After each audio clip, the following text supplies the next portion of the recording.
Assalamualaikum warahmatullahi wabarakatuh. Nama saya Mila Alif Datul Arifah. Kali ini saya akan mempresentasikan mata kuliah Metodologi Penelitian Pendidikan Agama Islam. Dosen pengampu Bapak Dosen Hero Prayogo MPD. Pembahasan kali ini tentang bahasa kutipan, penomoran halaman, dan bibliografi. Untuk penggunaan bahasa, dalam penulisan karya tulis ilmiah terdapat beberapa masalah kebahasaan yang perlu diperhatikan agar karya tulis tersebut menjadi bernilai maksimal, dalam arti memenuhi persyaratan keilmiahan yang berlaku. Hal-hal kebahasaan yang penting diperhatikan dalam penulisan sebuah karya ilmiah antara lain penggunaan bahasa asing dan daerah, penggunaan peristilahan, penggunaan tata bahasa, pengulangan dan penyingkatan kata, penggunaan ejaan dan transliterasi, tanda baca dan kapitalisasi, aksentuasi, dan gaya penulisan karya tulis ilmiah. Ada beberapa hal penting yang perlu diperhatikan dalam penulisan penggunaan bahasa asing dan daerah. Yang pertama, dalam penulisan bahasa asing, kendati dalam bahasa Indonesia sudah terdapat padanannya, penulis tetap perlu menggunakannya untuk memelihara objektivitasnya. Yang kedua, istilah baku dan teknis dapat dipergunakan tanpa memberi penjelasan lagi, seperti BRI, RI, TNI, dan lain sebagainya. Dan yang ketiga, perlu membatasi pemakaian istilah bahasa asing dalam karya tulis ilmiah Indonesia, kecuali untuk kepentingan kelompok studi. Dan yang terakhir, penempatan teks terjemahan bahasa asing di dalam kurung atau pada catatan kaki. Penggunaan peristilahan dalam suatu tulisan harus dipilih secara tepat dan digunakan secara konsisten. Jika dalam sebuah karya tulis yang disusun dengan menggunakan istilah evaluasi yang diartikan sebagai penilaian terhadap seluruh aspek dan menggunakan istilah evaluasi dalam arti sempit yang searti dengan tes, ujian, ulangan, pengukuran atau penilaian hasil ulangan, maka dalam pembahasan selanjutnya pun harus menggunakan istilah-istilah yang sama secara konsisten. Penggunaan tata bahasa dalam penulisan karya ilmiah disarankan menggunakan kalimat pendek, bukan kalimat panjang atau majemuk, serta disarankan menggunakan kalimat pasif untuk membatasi subjektivitas. Pengulangan dan penyingkatan kata dalam penulisan karya ilmiah tidak boleh melakukan pengulangan kata dengan menggunakan kata angka 2. Misalnya, kata berulang-ulang ditulis berulang, kemudian dikasih tulisan 2. Kemudian ada juga benar-benar ditulis benar 2. Sungguh-sungguh ditulis sungguh 2. Kecuali kata-kata singkatan yang sudah baku digunakan seperti no untuk kata nomor dan cm untuk kata sentimeter, kg untuk kata kilogram. Penggunaan ejaan dan transliterasi dalam penulisan karya tulis bahasa Indonesia harus ditulis berdasarkan pedoman umum ejaan bahasa Indonesia yang disempurnakan atau biasa kita sebut dengan EYD, sesuai dengan Surat Keputusan Menteri Pendidikan dan Kebudayaan nomor 0543A garing U garing 1987. Tanda baca dan kapitalisasi.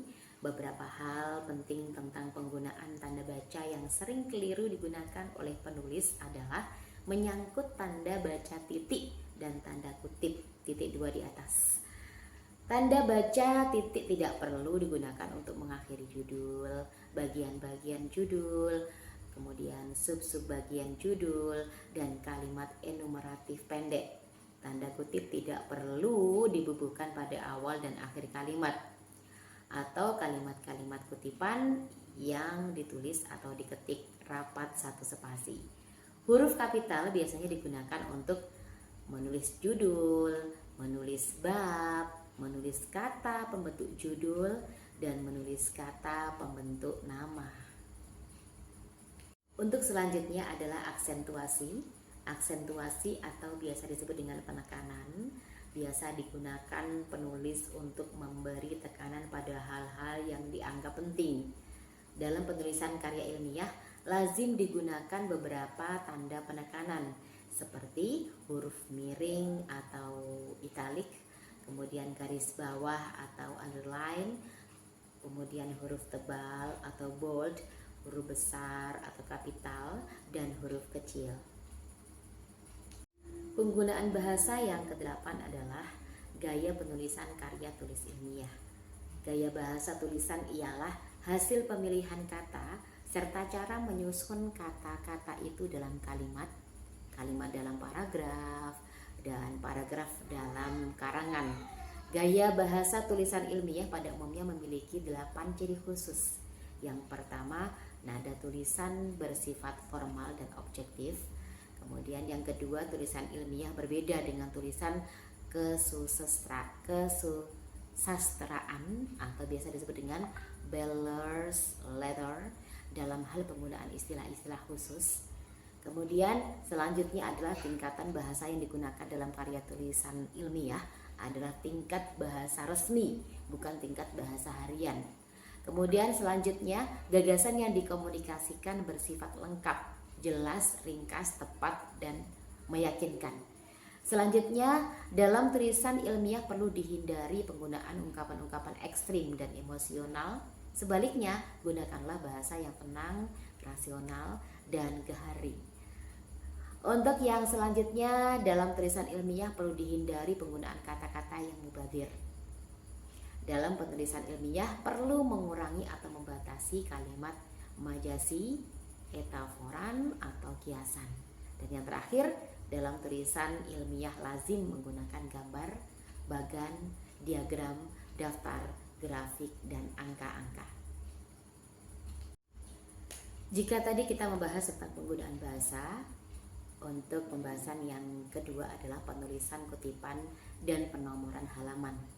Dalam penulisan karya ilmiah, lazim dilakukan penulis mengutip pendapat, teori atau pandangan para ahli atau pakar dari masalah yang sedang ditulisnya. Terdapat 2 cara menulis kutipan tersebut, yaitu yang pertama kutipan langsung, yakni pandangan, teori atau pendapat yang dikemukakan oleh pakar atau ahli dalam masalah yang diteliti dan ditulis ulang secara utuh oleh penulis karya ilmiah tersebut. Dalam arti, si peneliti menuliskan pendapat orang tersebut secara utuh, yakni baik bahasa maupun tanda bacanya tidak ada yang diubah sedikit pun. Yang kedua, kutipan tidak langsung merupakan intisari dari pandangan, teori atau pendapat yang dikemukakan oleh pakar atau ahlinya dan ditulis oleh penulis karya ilmiah tersebut dengan redaksi atau kalimatnya sendiri. Kutipan tersebut tidak ada batasan minimal jumlah baris seperti halnya dalam menulis kutipan langsung. Pembahasan terakhir tentang penulisan bibliografi. Bibliografi yang kadang disebut pula bahan bacaan, daftar pustaka, daftar kepustakaan, atau daftar bacaan adalah sebuah daftar yang berisi judul buku, artikel, jurnal, dan bahan-bahan tulisan lainnya yang menjadi acuan atau rujukan penulis dalam menyusun karya tulisnya. Unsur-unsur yang harus dicantumkan dalam penulisan bibliografi meliputi A. Nama pengarang, B. Judul buku termasuk judul tambahannya atau kalau ada, C. Nomor jilid dan cetakan keberapa, D. Data publikasi, tempat terbit, nama penerbit, dan tahun terbit. Mungkin itu tadi presentasi dari saya. Jika saya banyak kesalahan dan kekurangan, mohon maaf. Wallahul muwaffiq ila aqwamit thoriq. Wassalamualaikum warahmatullahi wabarakatuh.